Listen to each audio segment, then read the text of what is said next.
Hi there, and welcome to Real Talk with Homefield Group, Royal LePage, Heartland.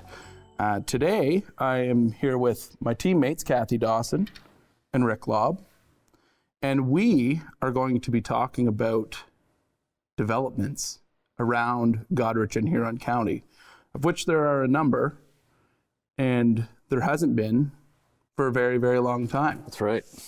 So we are going to first talk about one that we introduced to you a couple of years ago in Coast Goderich.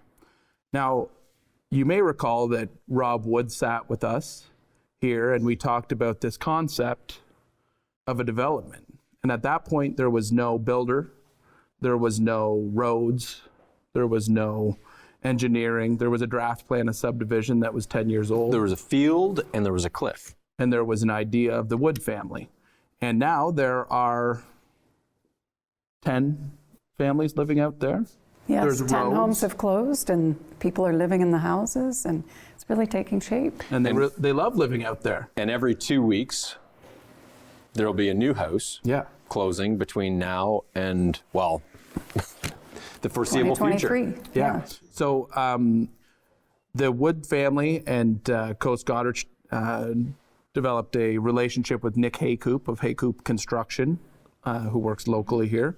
And Nick, along with their local sub-trades, have been working tirelessly and High quality, very wonderful quality construction. Yeah, their that construction. People can see at the model home or even view online digitally if they go to the website, coastgoderich.com, and have a look at the model home link, and you can see the quality of the construction. There's a And it should be noted that the so when Nick was, and this is a tip of the hat to Nick, so when he got started and the building permits were a month late getting started because we were in a pandemic and there was so much uncertainty of construction materials and like permits and all the questions that we had at that time and the potential delays we were going to run into.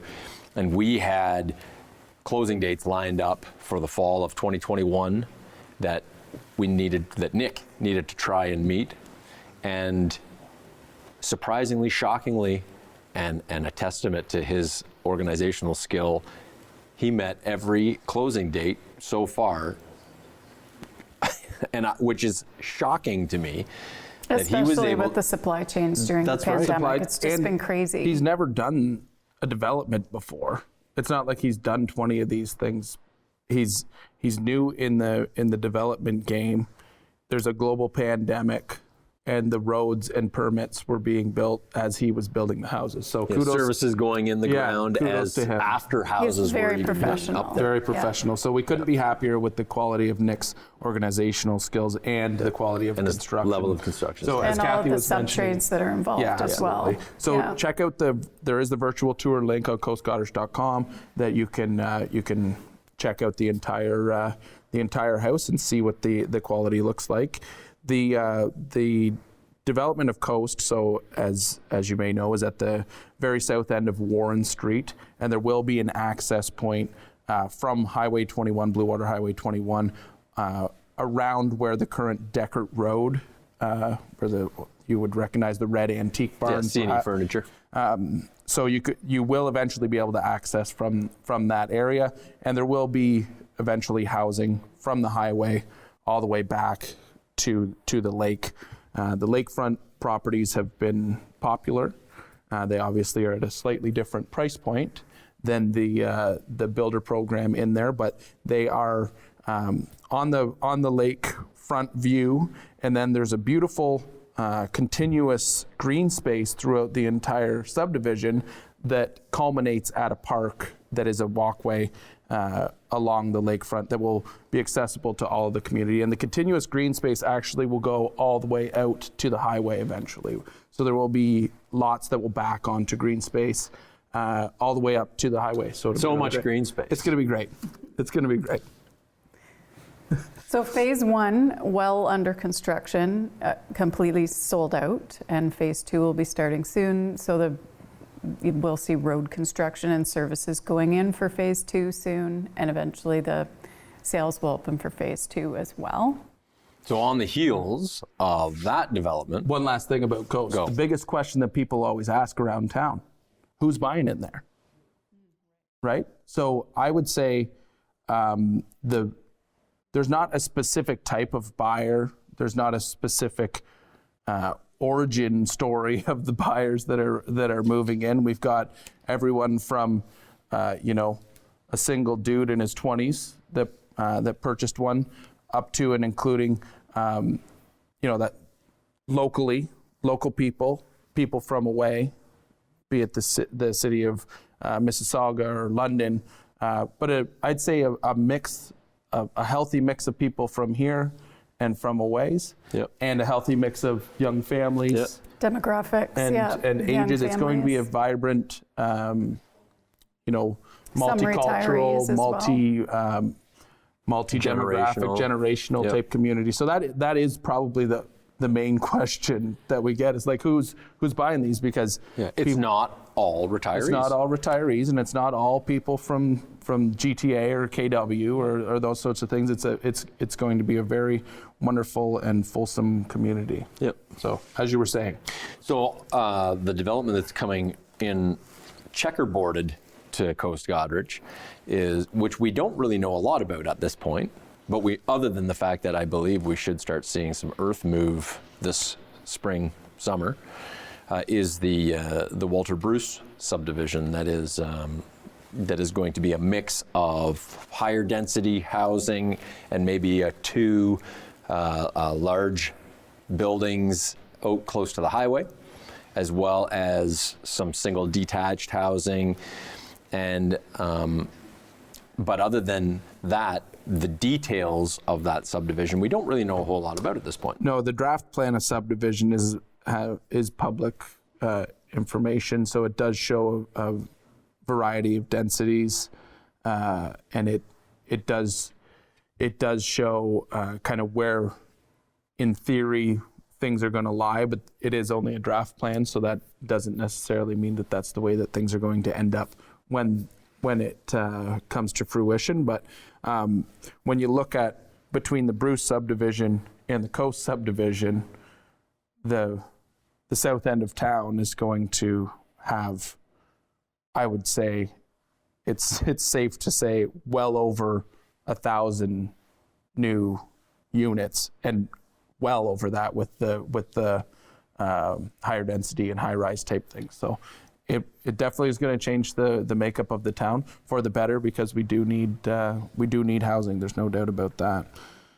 I guess the other one that's quite close to us, not to Coast, but to our own office on Hamilton Street. So we've our office located at 33 Hamilton Street, and directly to the north of our office is it's a development condo type proposed building that has been green lighted by the municipality, and it's being brought by York Developments is the name of the company, and just some cursory research on them. They've done a lot of these projects in London area and that sort of thing. And that project is tentatively called Harbor House, and that's house the German way, Haus. So Harbor House is the condo building that'll be next to us on Hamilton Street. In town, there's also been the old Jeffrey Lumber Yard that was so that was an interesting way that kind of worked. Is it was for sale. It was for sale and then developed, Purchased, serviced. right?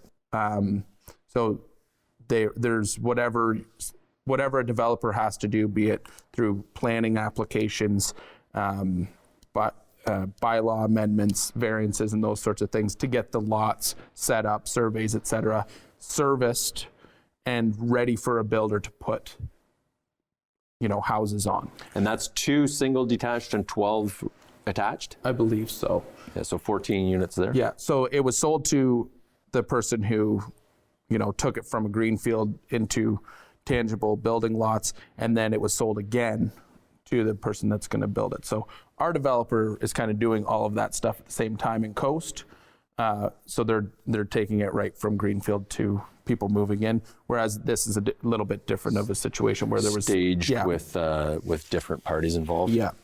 So that I expect will probably start this spring, considering everything's already ready for them. So that's going to give 14 new units in that section of town. And then there was Larry Otten did the ones on South Street. He's still got some space on the Cromer side, I believe. The South Street ones were all, were they 2 or 3s? I can't remember. I think it's 2s. Yeah, so they were semi-detached homes, and they all sold in the 600-ish range. Nice homes. Larry's got a great product. And then there's the stuff up by you on Salford. Yeah, so the old Bradley farm, and then I think it's the McDonald farm on each of the, the east and west sides of Westmount line. Same developer owns those parcels. So from what I've understand right now, those are going to be sort of larger estate lots, and it could be upwards between the two parcels of land. I think it could be upwards of around 70 estate lots up in Salford Heights. Yep, in Salford Heights. That changes Nice. that changes that area a lot. Considering I don't how many houses would be up there now. The total it could Not 100. no, it wouldn't be 100. So you're going to be doubling at least. Yeah. And interesting up there, like most of the lots are large up there because they do have the requirement of septic systems up there. So it'll be very interesting to see how that comes to fruition. Yeah, as and well. the density won't be as high as you'll see like over on Dunlop Drive or the newer part up in Century Heights. The the density now will have to be a little bit lower because the lot size, allowance for a septic system has changed a little over the years. So Right. we will see larger lots essentially to be able to handle septic tank and weeping bed. Because those regulations have changed. Yeah. And Hugh Bergsma's lots, they're the Those- larger yeah. lots as well. They're Those all are- sold, and Yeah, on houses Sunset. are going up on Sunset Beach Road. Sunset Is Beach that Road. Allen Creek Estates? Is that what it's called? Yes, that's right. And I haven't been back there recently, but there's we know the interior designer from Coast is living Yep. out there, and there was a couple on the MLS that have been bought and sold. So the look of the Goderich immediate area and the way that it's the number of people is definitely going to change in the next 10 years. It's going to be a lot of new spaces. And I should mention, one of our realtors out of the Wingham office, Jody Snell, has been, and this I bring this to the table just because of the sheer interest of, she had or has had some lot listings in a development at Ripley, north of Goderich, for the last, I'm going to say, year or so. And, last year didn't really have a whole lot of traction or progress in those listings at that time. This year, starting in the new year, she is having a ton of attention Oh, good. on those developments. So, even up in that sort of Ripley area, Yeah. the demand has reached there now for sure. And Well, we talked about it last time in our last podcast. You might have been wearing the same shirt that day. I can't recall. It's possible. We were talking about things moving out to the fringes, and Yeah. like the little towns like the Ripleys and the Dungannons and the Auburns and those sorts of areas. You're going to see it because they're literally just surrounded by fields. yeah. So Revitalizing villages, and Ripley is being Yeah. revitalized. Yes, it is. So we're going to see those little towns and villages and hamlets, as long as they have administrative ability and, potentially future development, zoning and those sorts of things, those are all going to. The interesting question about those little village areas is whether or not we're actually going to see a reemergence of any kind of commercial development in their downtowns, or if their commercial areas downtown are just going to switch over to residential. If I'm somebody who's moving here from Toronto area and I drive in traffic 50 minutes, an hour and a half to get to my job every day, do I worry if I have to drive 15 minutes from Dungannon into Goderich? for the odd thing. True. But you can look at The traffic's a Ripley. lot lighter. Way better traffic. You have higher probability now. of hitting a deer. Yeah, that's true. So there is that danger risk, but Ripley has that great little restaurant, The Fig, and there's some other shops opening there. Yeah. And if you look at Lucknow as well, Yes. they have Yeah. some Yeah, neat, Lucknow. a neat commercial aspect Yeah. to Lucknow yeah, as well. the little Yeah, the little the main bakery there. the main streets. There's definitely a niche for that stuff.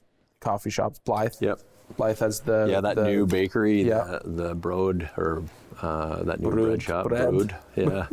Bread, and right. I've had, yes, it sure is, and I've had it, and the people who bake the bread in there know what they're doing. It's legit. It is legit.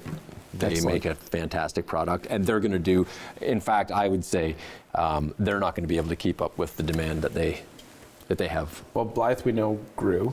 That was Yep. the first, Yeah. the first development Gary that Rutledge. we ever really did collectively was the Rutledge subdivision on the north edge of Blythe. And Yeah. that is completely full of people. There was Yeah, one there's- big section on the corner that's still yet to be developed. And that was going to be a long-term retirement Right. home, which Yeah. has now been changed to be either like I More of think those towns? either single, town or row housing, or some single detached, or I think a bit of both. Yeah. And there are a couple lots there that don't have buildings on them yet, but only a couple. Yeah. So it's nearing completion quickly. So lots happening. All the contractors are inundated and busy. Yeah. There's tons of work, nowhere for the people to stay, but there's lots of developments on the horizon. Lots of jobs. Lots of jobs. We'd be remiss not to mention the two in Clinton too. Absolutely. So on the north end of the north end of North Street in Clinton, there is a developer, London, who's moving earth there. And we should start to see some real progress, streets and whatnot there this spring and summer. So it'll be interesting to see what comes of that. And there's a second subdivision owned by a lawyer out of Stratford that is in the final stages of doing the plan of subdivision over in the southwest section of town. And it'll be interesting to see how that unfolds as the summer moves forward. Yeah, the Clinton market's been one it's been crazy what's happened in the Clinton market. Yep. And Vanastra market. Unbelievable. We could go on forever about it, but that maybe will be the topic of another podcast, some of these little niche markets, because it is interesting. So again, we're Homefield Group, Rick Lobb, broker of record, Kathy Dawson, broker. I'm Jeff Bauer, and we appreciate you watching. Thank you.